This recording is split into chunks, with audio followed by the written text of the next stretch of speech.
하얼빈 아시죠? 안중근 의사가 10월 26일 날 이토 시부민을 사살한 곳.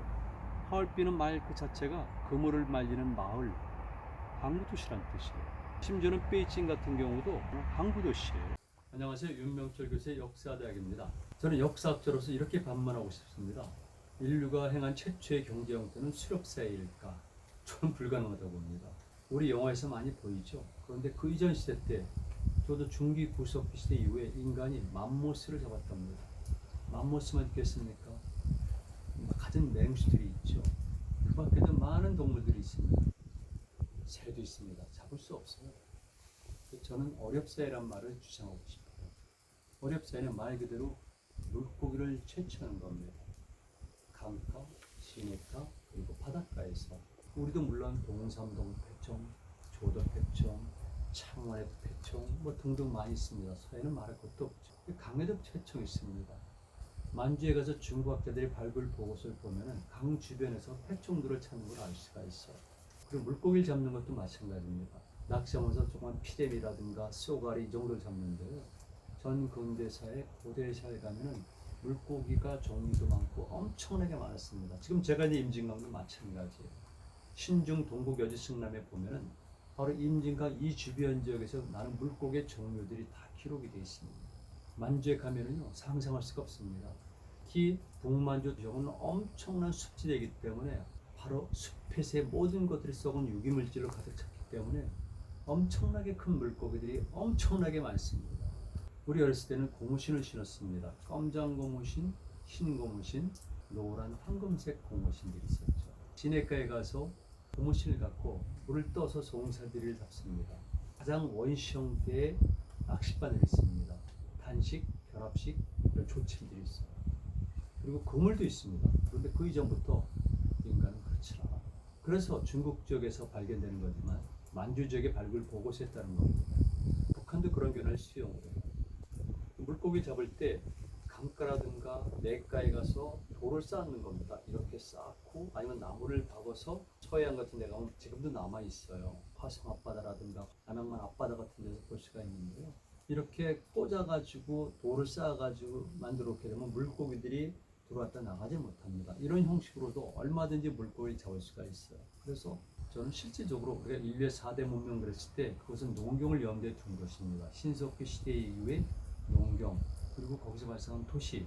그래서 인류의 4대 문명만으로 접근하는데 저 역사학자 입장으로서는 그것이 아니라 인류는 초창기부터 바로 어렵을 가장 중요시 여겼다는 것을 말씀드리고 싶어요. 그런 관점에서 제가 오늘 강의에 대해서 말씀을 드리는데 한 7가지 정도의 이론을 가지고 강의하려고 합니다. 전성할 수 없이 컨닝을 해야 되는데요. 저는 일찍부터 해양사를 전공하다 보니까 처음엔 바다를 중요시 여겼는데 바다와 연결되는 것은 강이더라고요. 그래서 강을 주목한 겁니다. 제가 살고 있는 곳이 서울 김포 지역이거든요. 당연히 서울은 우리 이 땅에서 한반도에서는 가장 중요한 한강 흐르고 있으니까 한강에 대한 관심을 가질 수밖에 없죠.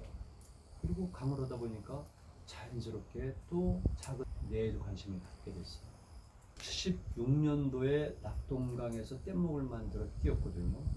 폭우 때문에 금방 실패했지만, 그리고 군대 갔다 온 다음에 79년도에는 금강을 단독으로 뗏목 종주했고요.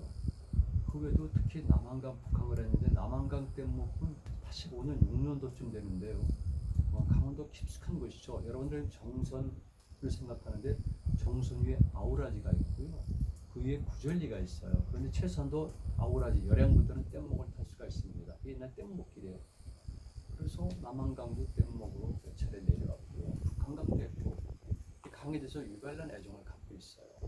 근데 강에 대해서 설명을 드리는데 제가 지금 좀 컨닝할 책은 다른 논문집이라든가 이와 달리 단행본인데 책 제목은 이렇습니다. 고조선 문명통과 대륙활동. 이 자체에 대해서는 나중에 제가 말씀을 드려요. 왜냐하면 고조선에 관한 책이거든요. 이 책에 보게 되면 강을 굉장히 중요시 여깁니다. 목차에서도 나타나지만 만주 지역에 대한 강, 그리고 한반도에 있었던 주요 강들에 대한 자연환경을 철저히 분석하고요. 다시 다음 장에 가게 되면 이 강들의 인문 환경을 분석했습니다. 예를 들어 볼까요? 압록강. 이게 압록강의 원래 이름이라고 생각하십니까? 그리고 백두산 천지 부근에서 출발해서 지금 단동을 거쳐서 마지막에 바다로 들어가는데 전체를 압록강이라고 부른 줄 아십니까? 그렇지 않아요. 강의 명칭도 시대에 따라서 집단에 따라서 달라지는 겁니다. 그 강도 길죠. 임진강만 하더라도 500km 넘거든요. 흑룡강, 아무르강은 4,400km 정도라고 그러는데 더 길게도 말아요. 구간마다 부르는 명칭이 다른 겁니다. 제가 가진 이론 중에 하나가 터 이론이거든요. 터, 쥐터, 무덤터, 터 많지 않습니까? 그 터 이론의 요체는 간단합니다. 하나의 넓은 터이 때문에 그 터는 하나의 완벽한 독립된 단위라는 것이죠. 모든 것이 유기적으로 연결되어 있어요. 그러니까 제가 조금 전에 말씀드렸듯이 이렇게 육지 땅만 하더라도 여기에는 강과 호수와 이런 것들이 유기적으로 연결되어 있다는 겁니다. 이것이 서큘레이션, 순환 시스템이거든요. 제가 말한 이론이 그렇습니다. 그래서 이를테면 산계 수계도라고 해서 산과 물은 항상 같이 간다는 것이 우리의 전통적인 자연관이고 그걸 주장한 양반들이 신경준의 산경표도 그런 관점이고요. 김정호도 그렇고 특히 타산 정약용 같은 경우는 대동수경이란 말을 썼지만 그렇게 보는 겁니다. 이게 굉장히 중요해요. 첫 번째 역할을 교통망의 역할이라고 봅니다. 뭐 당연한 거죠. 가장 현실적으로 다가오는 것은 바로 강을 통해서 우리가 움직이고 교류를 하니까 교통망의 역할을 하는 것이죠. 우리 한반도에는 근대화 초기까지도 18개의 강에서 배가 다닐 수 있었거든요. 수운 교통이에요. 만주에는 중국학자들이 60여 개의 강에서 수운 교통이 이루어졌다고 봅니다. 근대 말까지도 연수 육로 시스템이란 말이 있어요. 물가 옆으로 해서 육로가 있는 것이 연수 육로 시스템이거든요. 시베리아는 사람이 다니기가 힘들어요. 수레가 다니기가 힘들어요. 말마저도 다니기가 힘듭니다. 도시민족들, 원주민들도 마찬가지인데 동쪽 시베리아를 개척하면서 쭉 동진을 하거든요. 근데 그들은 어떤 방식을 취하냐면 주로 강을 많이 활용을 합니다. 강. 처음에 강에서 뗏목이라든가 카약이라든가 나무를 타고 내려오지 않습니까? 그럼 시베리아의 대부분의 강들은 남북으로 흘러요.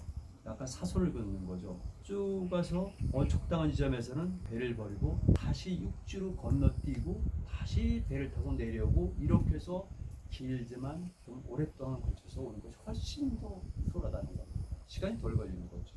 동아지중일 동안 지금 우리가 사는 한반도와 만주일 때는 오죽하겠습니까? 그리고 강이 가진 교통망의 역할 중에서 제가 또 보완 설명을 드리면요. 바다에서 육지로 들어갈 때는 강을 타고 들어가거든요. 미시시피 강을 생각해 보세요. 낯선 세력들이 그 지역의 육지 내륙으로 들어갈 때는 반드시 바다에 상륙한 다음에요. 강을 따라서 거슬러 올라가는 겁니다. 그러면서 주변에 있는 뒤로 퍼져나가는 거거든요. 부채살처럼 쫙 이렇게 퍼져나갑니다. 그러니까 강은 바다와 육지의 내륙의 여러 곳곳을 연결시켜 주는 겁니다. 또 한 가지는 한강 북쪽이라든가 임진강 북쪽에 개성공단에 있는 예성강 쪽에도 육지가 있잖아요. 이런 육지는 강을 통해서 연결이 돼요. 강에서 육지를 건너서 강이 아니라 바다를 통과해서 다시 연결된다는 겁니다. 이게 이론적으로는 불가능한 것 같지만 실제로는 가능한 일이에요. 강을 타고 내려오잖아요. 그래서 바다로 들어오죠. 그럼 바다에서 바닷길을 타거나 아니면 배를 타고 가서 다시 다른 강에 하구를 타고 올라가니까 이 육지와 이 육지를 연결해주는 역할도 바로 그거예요. 그러니까 강이 얼마나 중요하겠습니까? 만주 같은 데서는 전혀 다른 자연환경, 요소지방의 건조한 이런 농목문화지역과 그 다음에 요동을 탁 넘어서면서 특히 중만지북에는 숲도 있고 남쪽은 농사도 발달됐는데 이 문화권을 연결시켜주는 것이 강이라는 거죠. 강의 수록권만 교통망 장악하게 되면은 단순한 선의 문제가 아니라 강은 선과 선으로 연결된 면을 장악할 수 있는 중요한 도구가 되는 거예요. 그래서 강 이러는 겁니다.